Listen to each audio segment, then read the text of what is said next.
అందరికీ good morning అండి. అందరికీ నమస్కారం అండి.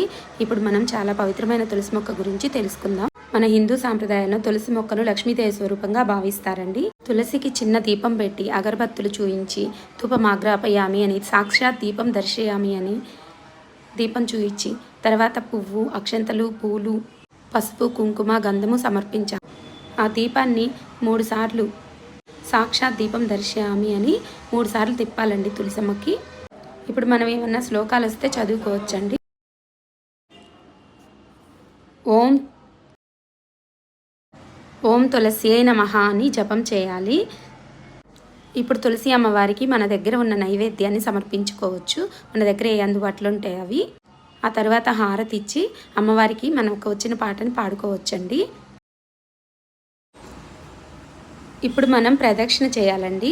తులసికి 3 ప్రదక్షిణలు కానీ 5 ప్రదక్షిణలు కానీ చేయాలి. తులసి ప్రదక్షిణకి గోపా ప్రదక్షిణ నీకు ఇస్తేనమ్మా అని పాట పాడుకోవచ్చండి. ఈ తులసి పూజ కార్తీక మాసంలో చాలా ముఖ్యమైనదండి. ప్రత్యేకంగా తులసి వివాహం రోజు పూజ చేస్తే చాలా శుభం కలుగుతుంది. సాయంత్రం అయినాక తులసి ఆకులు అస్సలు కోయకూడదండి.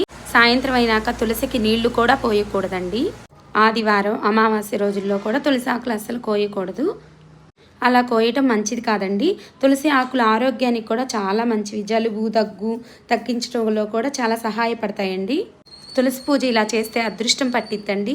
100% శుభ ఫలితాలు వస్తాయి. ఉదయం కుదిరిన వాళ్ళు సాయంత్రం అయినా పూజ చేసుకోవచ్చు. ఆదివారం రోజు ఇలా రథం ముగ్గు వేసుకోవడం నాకు చాలా ఇష్టం అండి. ప్రతి ఆదివారం రథం ముగ్గు వేస్తాను. ప్రతి ఆదివారం ఇస్తరంట ఒకటి వేస్తానండి. నాకు అలా చాలా ఇష్టం అండి. ప్రతిరోజు ఇంట్లో ఇలా ఇంటి ముందు ముగ్గులు వేసి పసుపు కుంకుమ చల్లుకొని ఇలా తులసమ్మకు పూజ చేస్తే మనసు చాలా ప్రశాంతంగా అనిపిస్తుందండి. ఉదయం కుదిరినప్పుడు సాయంత్రం అయినా చేసుకోవచ్చు. ఉదయం సాయంత్రం 2 పూటలా చేసుకున్నా చాలా